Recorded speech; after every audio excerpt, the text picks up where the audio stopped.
Deus ele vai falar com você. Fique tranquilo que não vou me demorar muito, mas falarei aquilo que Deus ele colocou em meu coração.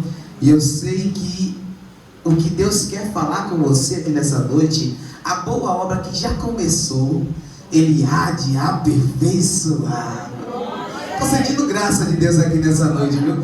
Sentindo a presença, oh, glória a Jesus. O negócio está diferente, está gostoso, aleluia. Vamos nos ligar com o trono da graça, porque Deus ele tem algo a derramar aqui nessa noite. 1 Tessalonicenses, capítulo 4, versículo 16 e 17, diz assim, ó. Glória a Deus. 1 Tessalonicenses, parafrasear o texto, o qual já foi lido nessa noite. Eu vou ler aqui 2 versículos para nossa meditação. Porque o mesmo Senhor descerá do céu com alarido e com voz de arcanjo e com trombeta de Deus. Os que morreram em Cristo ressuscitarão primeiro. Depois nós, os que ficarmos vivos, seremos arrebatados juntamente com Ele nas nuvens, a encontrar com o Senhor nos ares. E assim estaremos sempre com o Senhor. Aleluia! Porque o mesmo Senhor descerá com alarido e com voz de arcanjo. Glória a Deus. Vigiai, pois, porque não sabeis o dia e nem a hora em que há de vir o nosso Senhor. Aleluia. Meus irmãos, 6 anos, irmãos, culto festivo com a igreja, glória a Deus. E quando eu olho para aqui, eu sinto saudade do pastor Jamaico Batista. Glória. Eu lembro muito bem quando nós começamos os cultos aqui da igreja, tinha algo aqui tampando o púlpito, aí a igreja ficou menor. Era lá na frente, não é, soldado? Oh, glória a Deus. Era algo pequeno, irmãos. Nosso missionário Jamaico Batista, que agora está na Argentina, ele estava aqui, Deus ele trouxe Jamaico para começar essa obra junto com a gente. Pastor João Batista ainda era pastor da igreja de Vila Nova de Pituaçu, lá em Salvador. E ele estava lá ainda, concluindo a obra que o Senhor deu a ele lá. E pediu ao pastor que tirasse ele, ia sair para começar uma nova história. E lá, enquanto o pastor estava lá, nós estávamos aqui, clamando ao Senhor nos primeiros cultos. Estávamos aqui, eu, o Diego, Davi estava também na história, Davi estava aqui na história. Diego se mudou para o apartamento aqui, ficou pertinho da igreja. Daqui a pouco pensar que não, Jamaico também estava aqui. Quando pensou que não, também estava aqui, morando ali no setor também, no bloco 15. Eita Jesus, foi lindo, irmãos. Deus ele fez aquele mover, sabe? Trouxe todo mundo para cá para ficar mais perto. Porque não basta só a gente começar. Os irmãos chegavam na igreja, depois todo mundo ia para Salvador e ficava aqui vazio. Eu queria ficar perto do povo. Eu queria conhecer o que era esse lugar. Eu sabia que Deus não tinha trazido esta igreja para cá para ser mais uma igreja. Eu sei que nós chegamos aqui para pregar a palavra do Senhor e com verdade, porque Ele nos trouxe até esse lugar. Era um pouquinho antes. Eu estava em São Paulo. E Deus ele tinha usado uma irmã para falar assim, ó, você tem data certa para ir e data certa para voltar. Eita Jesus, é um mistério. Eita, a minha esposa fala que eu não tenho muita fé para essas coisas não, viu? Mas Deus ele trabalhou direitinho na situação. Quando pensou que foi algo tão rápido assim, aí a manhã falou, comprei a passagem. Eu estava aqui em Salvador, tinha passado um período ali em Nova Cruz, lá no interior da minha esposa, com minha sogra. Deus ele trabalha tão grande assim em nossas vidas, né? Me levou para lá para ele fazer algo na minha vida naquele lugar. Lá a gente aprendeu, foi lindo. Nós começamos o evangelismo na roça lá. E aí no meio da roça não tinha luz, não tinha nada. Mas Deus levantou uma família, 8 vidas aceitaram a Jesus como Salvador e ficou uma igreja, irmãos. Deus salvou. Daqui a pouco nós voltamos para Salvador novamente. E aí Deus diz assim, ó, vou te levar com um tempo determinado de você ir e de voltar. E eu, como é que a gente vai? Daqui a pouco pensar que não, manhã falou assim, ó, já comprei a passagem. Para que dia? Estava perto. Foi um negócio de 3 3 dias assim, eu estava pegando o avião. Quando eu abri e fechei o olho, eu estava em São Paulo já, irmãos. Deus tinha algo para fazer na nossa vida naquele lugar. Olha a história toda. O pastor João Batista estava ficando sozinho. Missionário Jamaico Batista na Argentina. Eu já longe em São Paulo também. E ele fazendo a obra do Senhor aqui em Salvador. A família se separou. Só que Deus tinha um negócio com a família junto. Glória a Jesus. Deus, ele me levou para São Paulo para ter uma experiência com ele lá também. Daqui passando 1 mês e meio mais ou menos, minha esposa chegou lá para fazer a obra de Deus junto comigo. No primeiro dia que eu cheguei lá, eu disse: cadê? Onde é que tem uma Assembleia de Deus? Minha tia falou: ali. Ela é da Internacional da Graça. Mas eu sou assembleiano, glória. Eu nasci no fogo, irmãos. Aí eu disse, eu até fui com ela 2 vezes na igreja dela, mas o meu negócio é na Assembleia de Deus. Aí eu fui para a Assembleia de Deus, chegou lá, o pastor me recebeu também. Em pouco tempo, eu já era líder dos jovens, líder do evangelismo. Aí eu perguntei ao pastor, tem novo convertido aqui? Ele: não. E tem evangelismo? Também não tem não. E aí eu disse a ele assim: e se aparecesse um doido, pastor, para começar uns evangelismos aqui, como é que o senhor ia tratar ele? Ia autorizar que nós fizéssemos evangelismo? Ele falou: autorizo. A gente está precisando de um doido desse. Eu disse: nós estamos juntos. Estava de pé, irmãos. Na época que eu cheguei em São Paulo, eu estava na total dependência de Deus e da casa de minha tia. Eu só tinha, não tinha nem ele nem beira. Só tinha Jesus. E ele abriu o caminho para mim passar. Oh, glória! Cheguei na igreja e o pastor falou que podia começar os evangelismos. E eu falei com o pastor assim: então vamos começar os cultos no lar. Porque a gente tem um negócio com esse negócio de culto no lar, e Deus começa a abençoar. Só que o povo lá era tirado da granfina, sabe? Eu olhei para a igreja toda e visualizei o primeiro. Eu disse: olha, aquele ali é a primeira vítima, Deus. É na casa dele que a gente vai fazer o culto. Quem era o porteiro? Era o mais humilde. Eu disse: vai ser lá, Senhor. E aí o primeiro evangelismo eu lembro, irmãos. Eu lembro como hoje. Oh, glória a Jesus. Eu lembro que nós pegamos a caixa de som, que eu aprendi com o pastor João Batista. Eu coloquei a caixa de som nas costas e fui para a casa do irmão. Falei com a igreja, né? Irmãos, vamos ter um culto no lar com efeito evangelístico. A maioria das pessoas em São Paulo tem casa com garagem. E eu pensei: vou fazer o culto na garagem, porque a gente prega na casa e prega para a rua. Quem estiver passando vai ter que ouvir, e os vizinhos vai ter que ouvir também a palavra do Senhor. Foi lindo. Primeiro evangelismo, eu boto a caixa de som nas costas e a gente vai para a casa do irmão. O baiano doido chegou em São Paulo. Eita Jesus! Chegamos lá e começamos a pregar a palavra do Senhor. E aí daqui a pouco os irmãos caíram na graça. No segundo evangelismo, eu já não botei mais a caixa de som nas costas.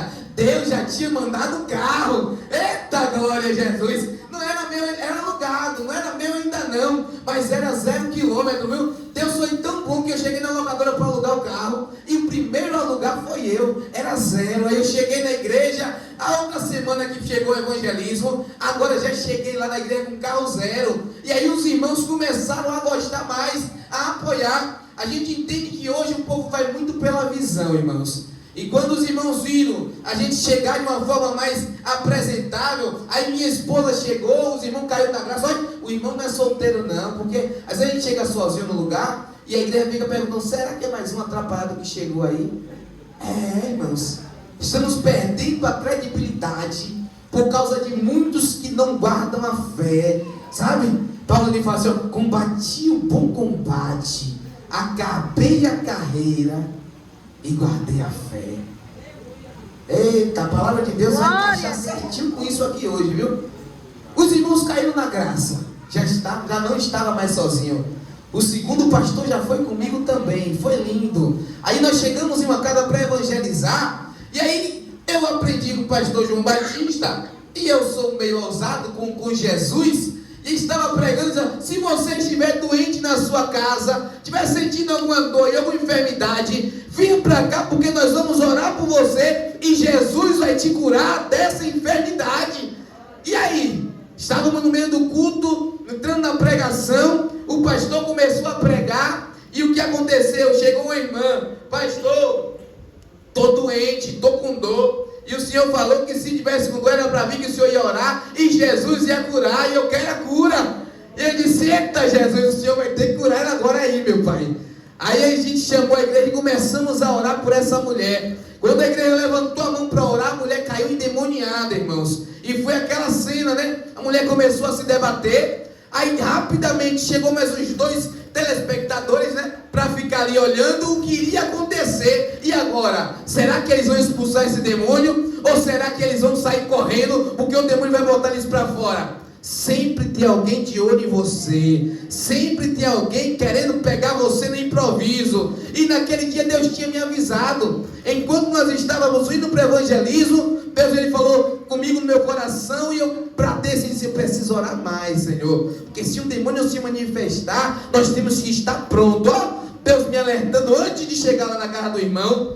E aí quando aquele demônio se manifestou, a gente começou a orar. Aquele demônio saiu, partiu em retirada. A mulher recebeu a cura e já levantou, arrumando o cabelo, se arrumando a roupa dela assim. E aí a gente fez o convite para ela na hora: a senhora quer aceitar Jesus para a sua felicidade? Para nunca mais esse espírito que atormentava a senhora voltar para a sua vida novamente? Ela levantou a mão e aceitou a Jesus como Salvador.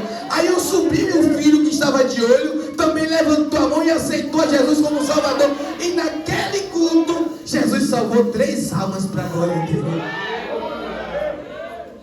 Está vendo que é importante nós estamos pregando a palavra do Senhor? Estamos falando sobre a volta de Jesus. Aleluia. Falar sobre a volta de Jesus é falar em evangelizar, em ganhar almas para o reino do céu. E essa igreja foi nascida assim, foi com choro, para chegar até aqui. Muitas lágrimas rolou. Pensa. E os líderes, os obreiros, os pastores não passam por luta, não é? O inimigo lança todo dia cilada para destruir. Eu vou derrubar o pastor esse mês. Aí ele tomou Santa Ceia hoje e acha que no mês que vem ele vai estar de pé, né? Eu pego ele esse mês, vou lançar um prato e o prato vai correr atrás dele. Ele não vai vigiar e vai cair. É por isso que tem muito homem de Deus que termina caindo em tentação, porque não está vigiando, e o inimigo lançando o prato, ele cai. Mas se a igreja estiver orando pelo seu pastor, quando estiver orando, não esquece de orar pelo ministério. Deus abençoe o ministério da tua igreja, Senhor. Abençoe os pastores, os diáconos, os presbíteros, evangelistas, auxiliares. Para quê? Para a Jezabel não conseguir derrubar o crente, irmãos. E abençoa também as irmãs, para não chegar os atribulados, enviados do diabo e convencer. Estamos vivendo um tempo de apostasia, onde tem muita gente pecando e escondendo o pecado e achando que está tudo bem, que está tudo bom, esquecendo de uma coisa: esse Jesus que nós vimos subir, ele volta lá com alarido e com voz de arcanjo para buscar uma igreja que está preparada para ir morar no céu. Só vai subir os lavados, só vai subir aqueles que não se prostituem, que não se vende, que não se contamina com o mundo, aqueles que procuram fazer a diferença. Glória a Deus,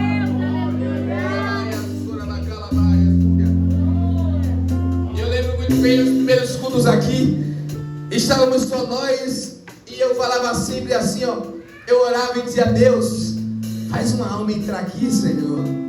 E eu orava sempre ali, eu caminhava de um lado para o outro da porta o tempo todo, dizendo: Jesus, salva almas nesse lugar. Senhor, não deixe os jovens que estão aí no tráfico, Deus, no mundo das drogas, morrerem. A polícia entrar aqui, Senhor. Enquanto nós estamos aqui orando, a polícia não vai entrar para querer matar ninguém aqui, não. Jesus, esses jovens que estão no tráfico vão ser salvos pela Tua palavra. Irmãos, a oração não é para que venham para aqui, não. É para que Jesus salve. Tem muitas igrejas espalhadas por aqui, ó. E o que eu sinto aqui nesse lugar é que tem uma dureza de coração tão grande. O povo daqui tem uma resistência a ouvir a palavra do Senhor, a estar na igreja.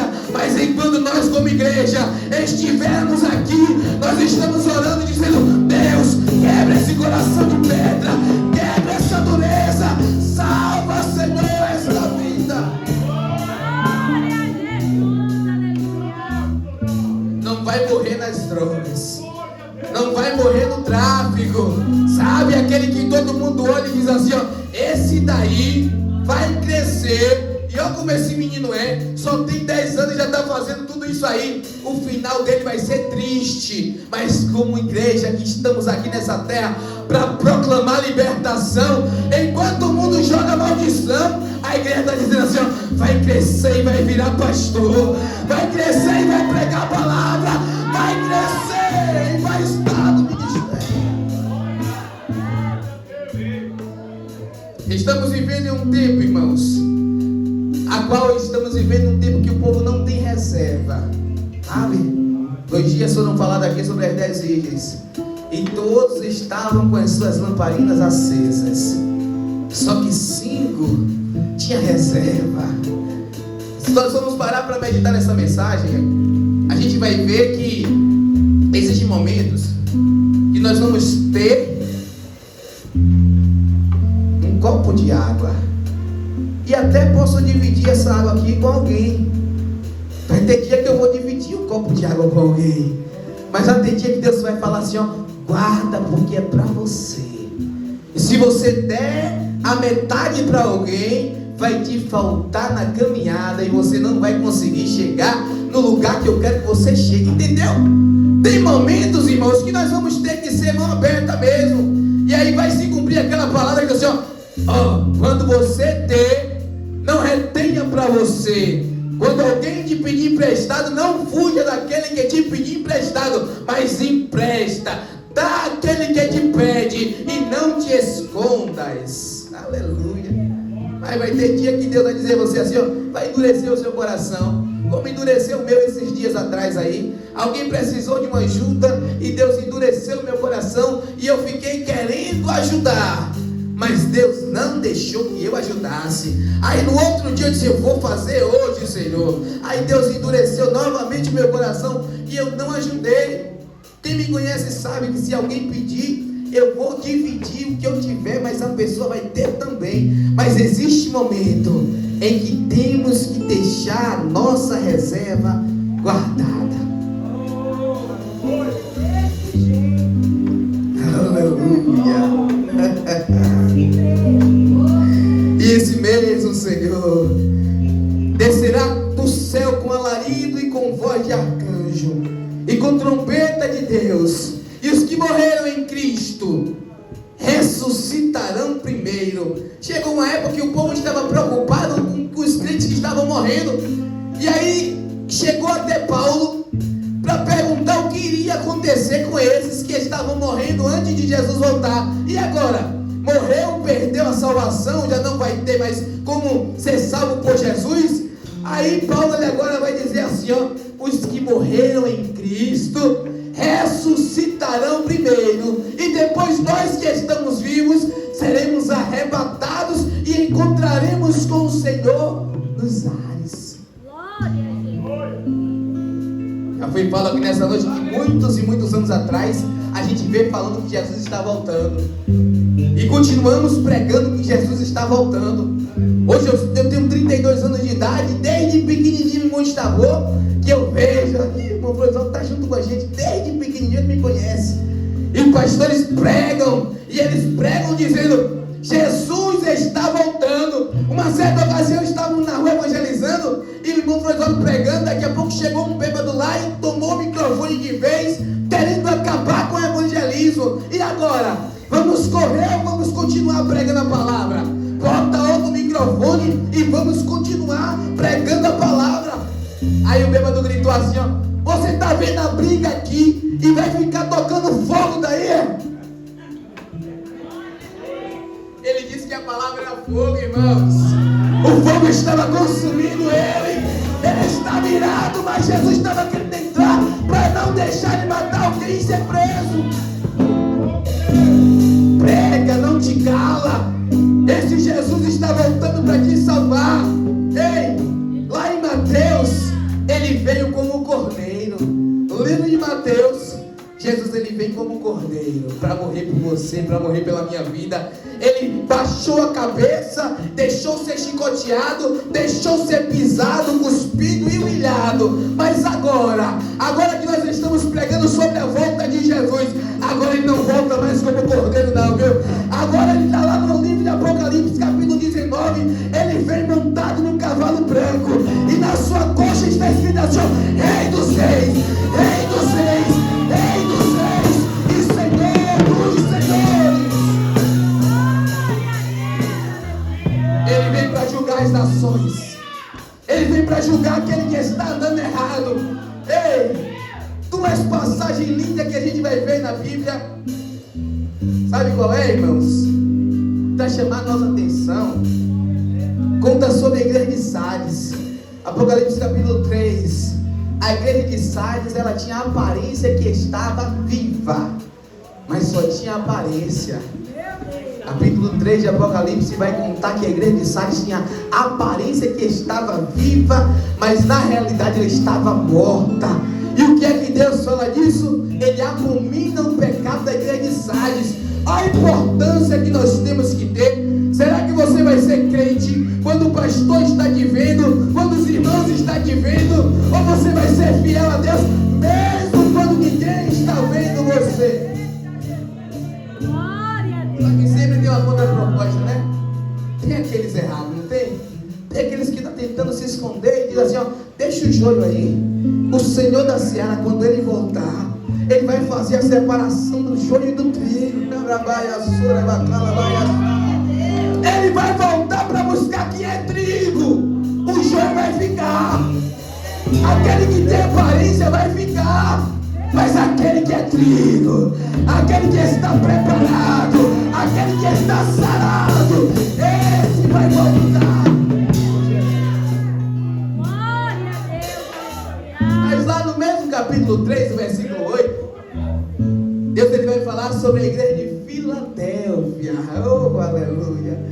E para Filadélfia, Deus ele diz assim: povo fiel, eu como Deus agora pus uma porta aberta diante de vós, porque você tem sido fiel, e essa porta que eu abri, ninguém pode fechar, porque mesmo tendo pouca força, não negastes o meu nome. Está vendo que não precisa ser forte? Não precisa você ser forte, não precisa você ter teologia, não, é poder. Estude, busque conhecimento, busque conhecer o teu Deus, busque aprimorar mais o teu conhecimento com Deus. Mas a Bíblia nos diz, ó, que mesmo sendo fraquinho, tendo pouca força, se arrastando, é no meio da luta, da dificuldade. Ah, pastor, mas o senhor não está vendo o que é que eu passo lá em casa com a minha família? O senhor não tem visto o que é que eu passo com aquela mulher, com aquele homem? Ei, você também não sabe o que é que eu tenho passado todos os dias, não? Como é que você vai dizer que a tua vida está ruim se você não conhece a vida do teu vizinho? Se prepara, porque Jesus está voltando, e não é o teu vizinho que tem que estar preparado, é você que tem que estar de pé na presença. Para aquele que for fiel, Deus tem uma porta aberta. A palavra de hoje vai se resumir a isso. A porta está aberta, irmãos. Hoje ela está aberta. Essa igreja tem 6 anos aqui nesse lugar pregando essa palavra e dizendo assim, ó, Jesus está voltando, Jesus está na porta batendo, dizendo, eu quero entrar na tua casa para fazer morada, mas você tem deixado a porta fechada. E hoje é dia de você se posicionar e dizer como Josué falou, eu porém, não sei se você, não sei se o meu vizinho, eu não sei se alguém que está lá fora, mas eu porém. Independente de alguém que está do teu lado, não espera o teu amigo não espera o teu esposo aceitar Jesus para você aceitar, não, vem para Jesus sem ele. Ei, não espera a tua esposa, não, vem para Jesus sem ela. Deixa que ela, o Senhor vai trazer. Deixa que ele, o Senhor vai curar, vai trazer. E você decidido e dizer assim: eu e a minha casa serviremos ao Senhor, porque nós queremos entrar em Canaã, irmãos. Tudo isso aqui se resume ao dia que Jesus vai voltar para buscar a sua igreja. E pode ser hoje.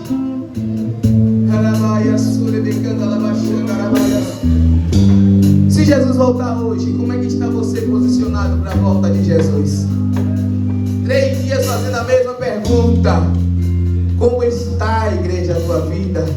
Se Jesus ele voltar hoje, ele não volta mais como cordeiro. Agora ele volta como juiz para julgar, para condenar aquele que se levantou contra ele em juízo. Ele condenará. Primeiro ele veio para perdoar. Hoje ele está como aquele advogado que te perdoa, mas ele vai voltar como juiz. Então nós, quando ele voltar, temos que voltar junto com ele, porque nós seremos arrebatados juntamente com aqueles que estão dormindo. Depois nós voltamos novamente com Jesus para julgar essa terra. E quem será julgado? Aquele que não estava preparado, aqueles que não estavam com as suas vestes lavadas no sangue do Cordeiro, aquele que estava com as 5 virgens loucas, que não guardaram azeite e reserva consigo, e aí teve que sair para comprar. E naquele momento que ela saiu para comprar, o noivo voltou, e o noivo voltou e não achou elas esperando, e elas ficaram. E aí o louvor fala assim: abre-nos a porta, Senhor, abre-nos a porta, Senhor. Mas a porta já estava fechada. Foi assim nos dias de Noé. Noé pregou, irmãos, mas ninguém dava ouvido à pregação de Noé. Todos diziam assim: como é que uma terra seca dessa vai chover? Mas a chuva chegou. E quando a chuva chegou, eles não conseguiram mais abrir a porta da arca, porque o anjo do Senhor desceu e selou a arca por fora. Quem estava dentro estava salvo, mas quem ficou do lado de fora pereceu nas águas do dilúvio. E você? Você vai estar dentro da arca ou você vai estar no meio das águas? Entra na arca nessa noite e não deixa que ninguém roube a tua coroa. Vigiai, pois, porque não sabeis o dia e nem a hora em que o Filho do Homem há de vir. Deus nos trouxe de volta. Passamos uma temporada em São Paulo, e no final do tempo de Deus eu não queria mais voltar. Eu estava gostando de lá. Quando fui, eu não queria ir. Na hora de voltar, eu não queria voltar. Mas Deus criou a situação, irmãos, e nos trouxe de volta. E nós estamos aqui hoje. A família Deus reuniu novamente. O missionário Jamaico Batista está lá nos representando na Argentina, pregando a palavra de Deus também, ganhando almas para o reino dos céus. E nós estamos aqui junto com o pastor João Batista. Hoje nós não estamos mais aqui porque ele nos enviou para Simões Filho, e nós estamos lá com a nossa co-irmã, pregando a palavra de Deus e ganhando almas para o reino do céu. E para quê? A igreja ela foi fundada para quê? Para ganhar dinheiro, para enriquecer? Não, para pregar a palavra do Senhor, para dizer aquele que está perdido no mundo, e dizer assim: Jesus tem um plano na tua vida, meu filho. Jesus tem um plano de salvação na tua vida, minha filha. E ainda que o mundo diga ao contrário, Jesus ele faz diferente.